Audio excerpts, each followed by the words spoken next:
転生。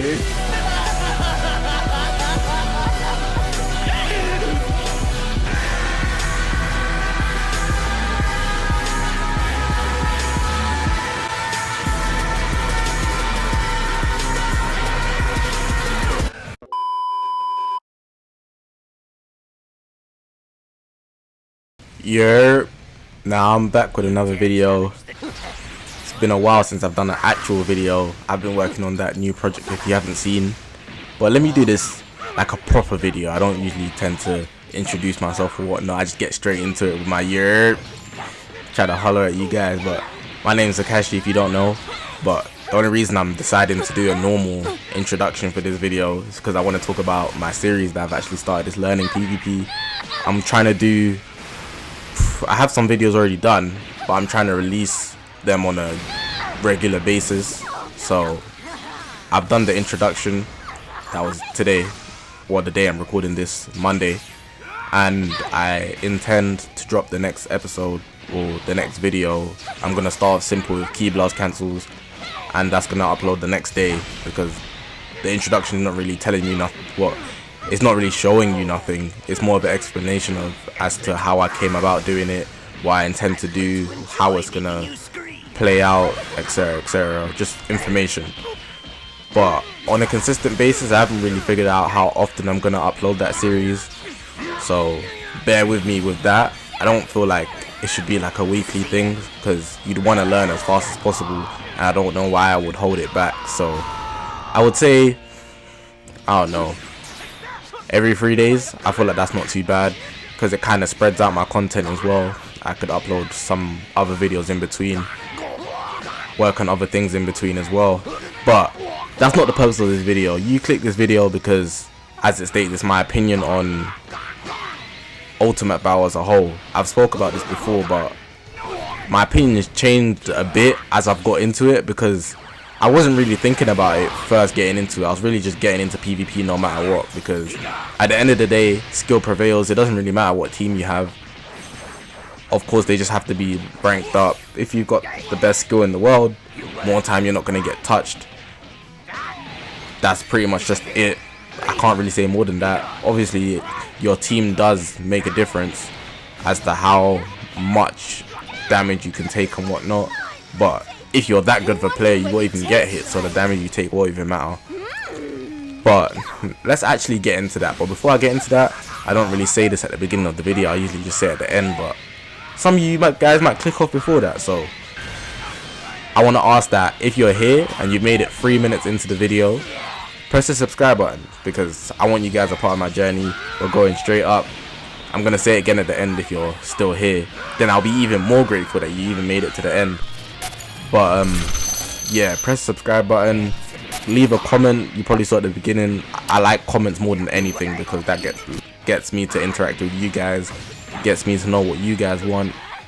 Overall, everything, just I can talk to you guys and take requests, answer questions, anything you guys need. But yeah, that was 3 minutes of rambling, and I haven't even really got into what I want to say about Ultimate Battle. But Ultimate Battle, if you guys don't know what it is, it's an event that's been taking over PvP right now, and it's actually extended PvP. So this has been going on for 3 weeks now. This is the 3rd week. The day this is uploaded, the PvP season should reset, so Ultimate Battle should be gone. It should be completely gone. But what it basically does is everybody's units are at 14 star or 7 red or 7 plus, whatever you want to call it. They're at the maximum level of stars, so the highest limit break. As well as that, everybody's units are maxed to 5,000, so everyone's ranked up, and they're also soul boosted to the max. For Zenkai units, they're maxed out in terms of the class that they're on.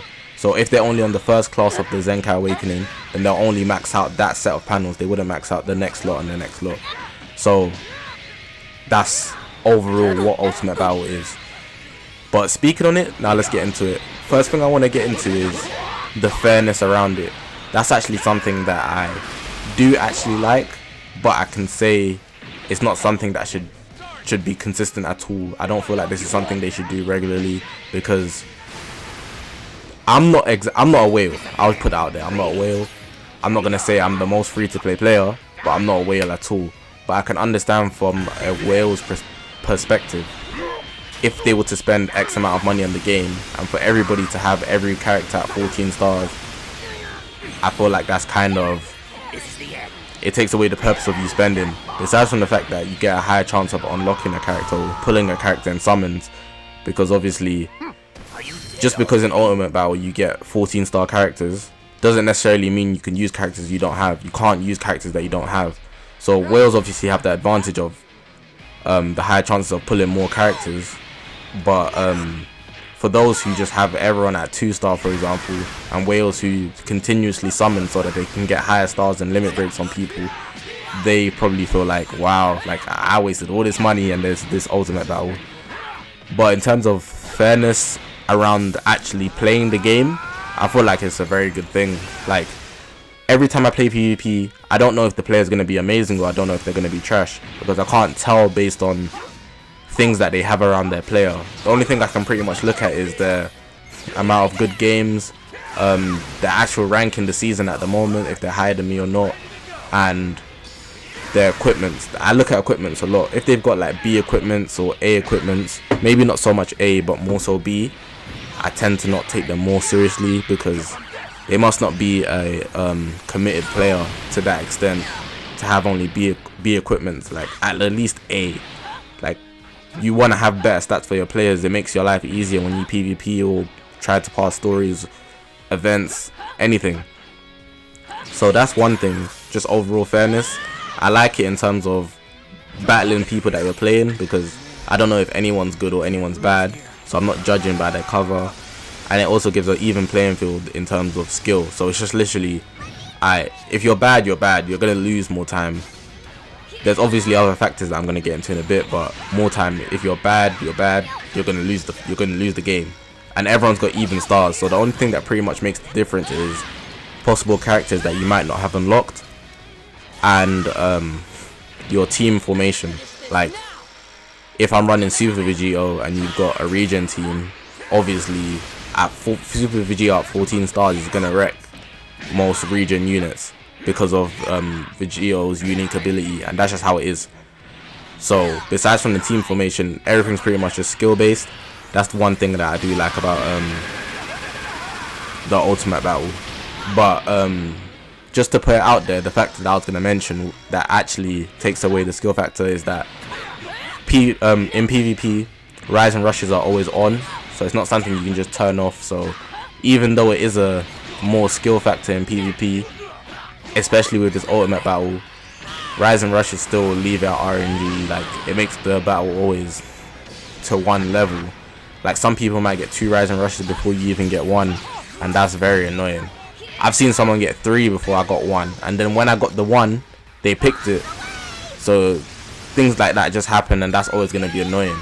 But overall, it's a good thing for only 3 weeks. It's not going to be here forever, so overall, it's not really a problem.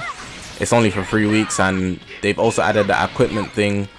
Instead of getting a set equipment that they choose for the actual PvP season, there's this type of currency that you can use in the exchange shop, and is where you can actually choose what equipment you want to buy, instead of just collecting a certain one and then hoping for, I guess, an orange slot so you can get a Z or the best equipment possible. Pardon me. Whoa.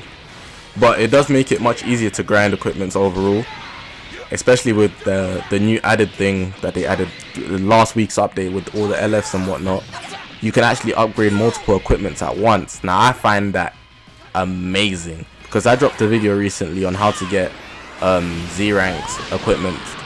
Basically, it's just luck, but the most efficient way to do it would be by trying to get C slots for the first one. The rest you pretty much want to sell, but I also did go through the most efficient way to be, so it would be in terms of obviously equipment awakening those that you don't get C rank, so you're not just selling them, you're not wasting your resources, because you paid for them with X currency.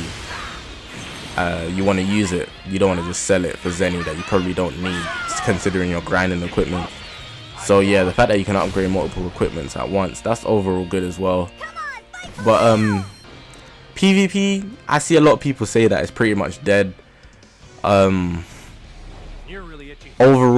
I don't have a problem with it. I don't really find it boring. It's not boring actually at all. I wouldn't say it's boring. It's the factor that makes the game so different to every other game on the market, every other game on the App Store. Legends PvP system is amazing. I don't like playing Pokemon type games. Like, I think recently a 7 Deadly Sins game came out. I don't like games based where you actually just have to sit there. I pick my cards, then the enemy takes damage, then it's their turn, and I literally just wait. That's what I define as a Pokemon type game. I don't find myself interested in any game like that. That's why I can't play Dokkan Battle, because Dokkan Battle is literally just a single player game. I could sit there and leave my phone there for 24 hours and the game will not time out, because it's literally a game of play and wait. Obviously Dokkan's not exactly the same because you're playing with these orbs and whatnot, but hopefully you guys get my point. But that's just me comparing other games to Legends as to why I don't feel like PvP is dead at all. Maybe people have just got really bored of it. You've got high expectations now, but for me, I really enjoy PvP. It makes the game stand out a lot. It's just facing competition. There's always someone new. Obviously I can find it, I can understand it more if people are like more upset with how PvP is because of things like lag, app crashes, disconnects, cheaters. They really like just dilute the enjoyment, just ruin it, and that's not something I want to see in my PvP experience either. I don't think that's something you'd want to see either. You'd really want to just enjoy the fun, enjoy PvP, and just get all the fun out of it that you can. But yeah, that's all I pretty much got to say for this video. Overall, Ultimate Battle was a success. Would I want it back? Yeah, but I pray it's not on an extended season. I didn't like that it was 3 weeks. Obviously I didn't grasp it straight away in terms of how it works and whatnot, but I did enjoy it coming to the end, because I actually did get to use team formations that I never really would have thought of using. Like, only these past 3 days. Today's Monday when I'm recording this, and it turns off on Wednesday, so only these past few days, like this weekend that just passed, I only thought of using, like, on my Hybrid Saiyan team, I could use the green Gohan from the future that had one arm that transformed. His Z abilities actually buff Hybrid Saiyans once he gets past a certain amount of stars. I think he only buffs future, but then he buffs Hybrid Saiyans. So I actually used him on my Hybrid Saiyan teams, and he's actually amazing. His blast attack is insane. After transformation, he's a very strong unit, and he has a good unique ability as well, which makes him a very good, what do I call it? I'm just gonna say he's a good unit to use. Like, overall he's just good. But that's just an example of how useful this Ultimate Battle can be, because you can try teams that you wouldn't usually use because you don't have X amount of stars, or they don't face up as well due to like whales and whatnot. But yeah, I'm gonna get this outro in, so hopefully you guys have enjoyed this video. Hopefully you guys have enjoyed what I've got to say. Let me know if you agree or disagree with anything that I said, just overall speaking on the Ultimate Battle. Obviously I said already I didn't really get into it straight away, but I've grown to appreciate it more. I don't really think it's something that should come back frequently, but it was a good experience, I'm not gonna lie. Once you actually start playing around with teams, I've seen people really enjoy 14-star Shallot. That's something that you wouldn't really see often, so that was good. But yeah, if you haven't already, again, press the subscribe button. Hopefully you enjoyed it. Again, comment, like I said before, the interactions where it's at. That's what I want to see. That's what I like doing, getting to know you guys, talking with you guys.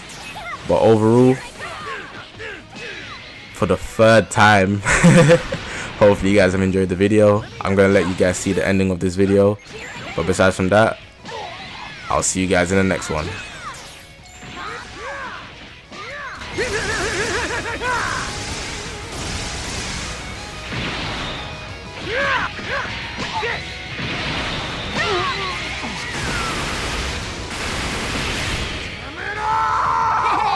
Guess I went overboard.